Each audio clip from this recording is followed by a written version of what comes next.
Top of the morning to ya. I'm popping on here, and I haven't been on here for a while. Oh, I don't have my thingy plugged in either. So today my caption is, where have I been? Because I kind of got derailed. Sorry guys, I'm gonna plug in my earphones. I got derailed off of my Babylon train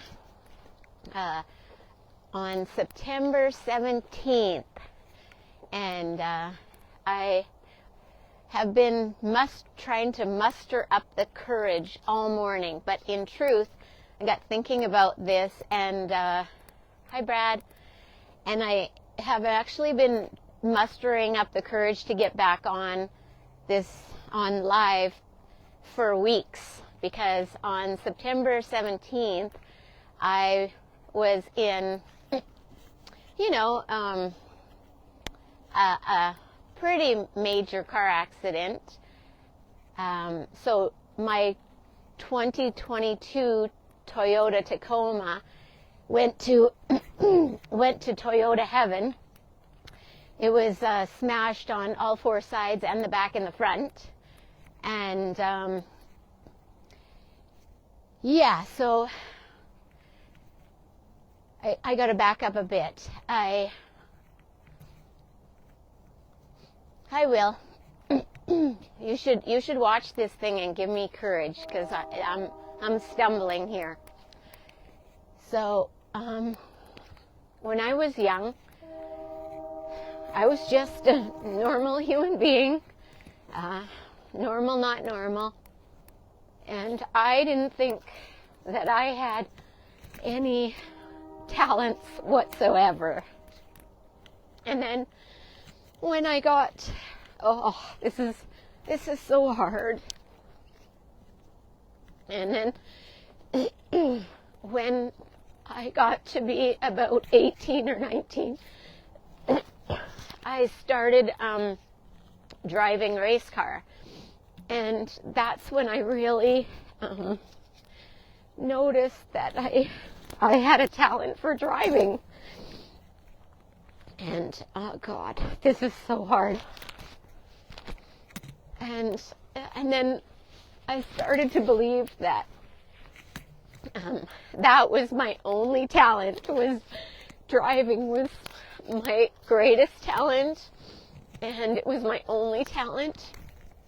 And I lived with that until September 17th, 2024, when I got in a fairly major car accident, and it was actually my fault.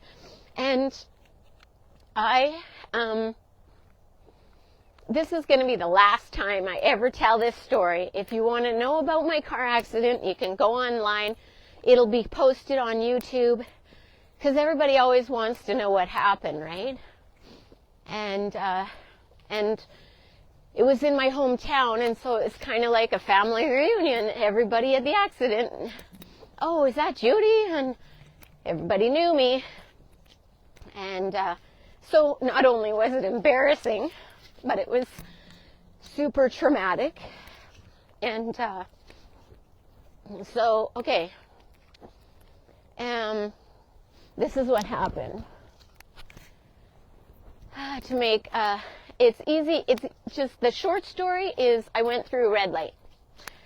I was out there in space somewhere in my brain, and I still don't know how it happened, and I, your brain keeps reliving it over and over, and especially going through those lights at Dole Drive and 43.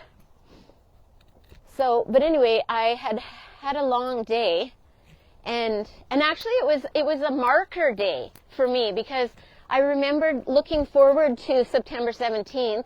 It was like a God day. I knew I was given in advance what was kind of going to happen that day. And so when I got to work that morning, this is the long story now.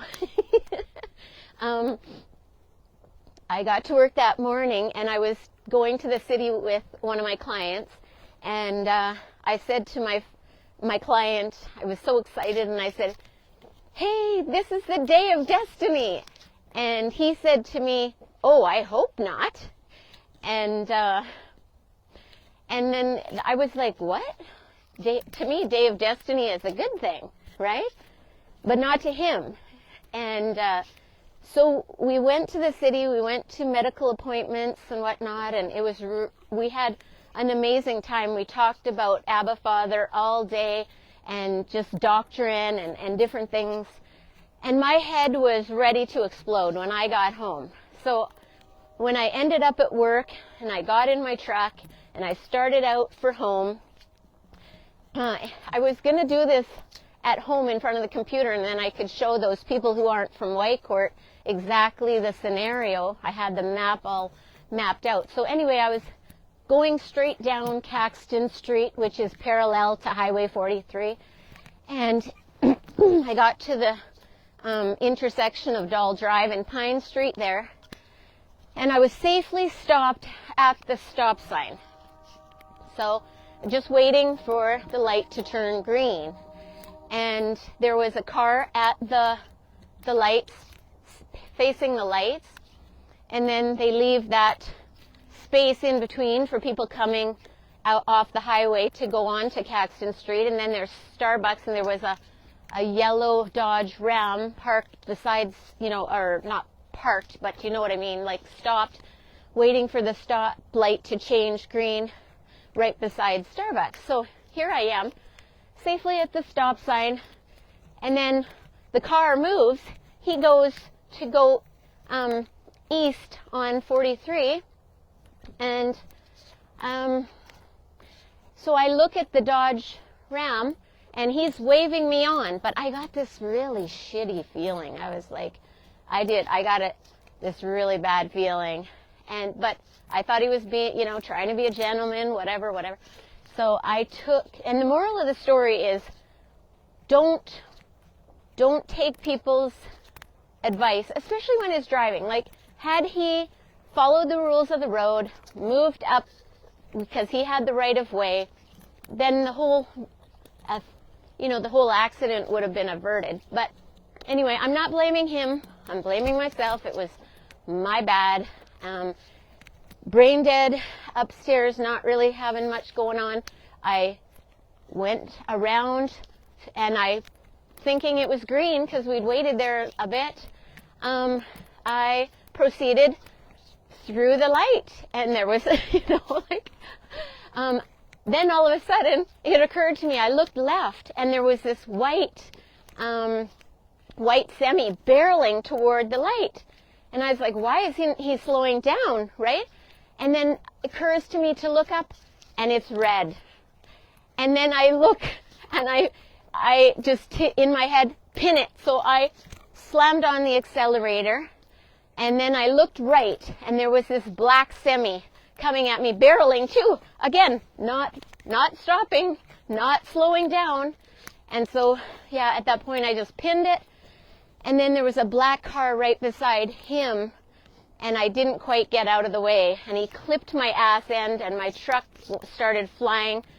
I don't know how many times I flipped. I heard somebody tell the police officer that I flipped more than once. And trying to see where my puppy is. She's having fun. And so then, all I remember, and I didn't have any fear when I just pinned it, and when I'm flying through the air, and all the airbags had gone off, and I'm thinking to myself, not really to myself, it was to God, and I said, sorry, Hannah.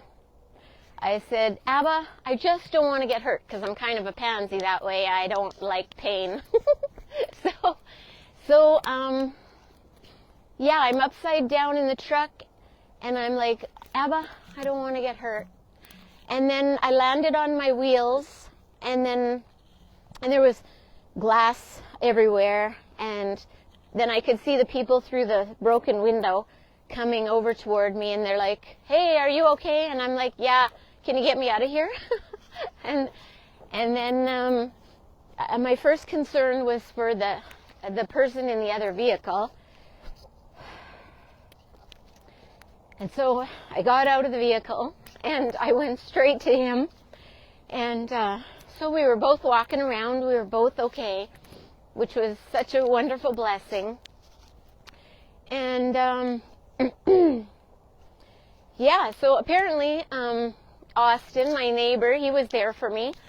And I was totally in shock. And he says I was laughing. But if anyone who knows me knows that that's the way I deal with stress, is that I just laugh. I laugh about everything. And anyway, I'm alive. About a week later, I got some effects of whiplash, but I've been doing chiropractor and physical therapy, and I'm feeling a lot better for that way. I'm recuperating 100%. Yeah, so thank you. I just want to thank you guys for kind of listening and giving me the opportunity to get a pair back. Like, I mean, it's been, we all, as humans, we all struggle with pride, you know, different things. And I sort of feel like I lost that. I lost my pride. I don't have that, like, my badge of honor that I am a better driver than anybody else. I have a motorcycle license. I had a class 2 with a safety endorsement, and it can literally happen to anybody. Just have to have the wrong day, I guess, or something. But yeah. Okay, so anyway, that's my story, and I'm sticking to it. And I hope to never tell that story again. But I learned my lesson. If there's a lesson to learn, I learned it. And I want to thank, again, I want to thank Jessica Brown for just being my pillow, being able to give me a shoulder to cry on when I was in my time of trauma. And I want to thank Austin, who was just wonderful. He was there for me, and yeah. So anyway, I'm going to try and get back on my Babylon train and teaching people about what the Lord is telling me, and actually, as another thing, it sounds funny, but my accident was bittersweet. Like, now I'm out of a situation that I wanted to be out of, and I was blessed beyond my imagination from the whole incident. And yeah, so anyway, that's another story, and I just want you guys to have a beautiful Saturday, and we'll talk to you soon. I'll try to get more of my Babylon teachings coming out soon. But I do have a job now, so it takes a lot of time and energy. So anybody wanting to pray for me, I just encourage you, because I do need your prayers. Anyway, I love you guys. Thanks for listening. Talk to you another time. Bye.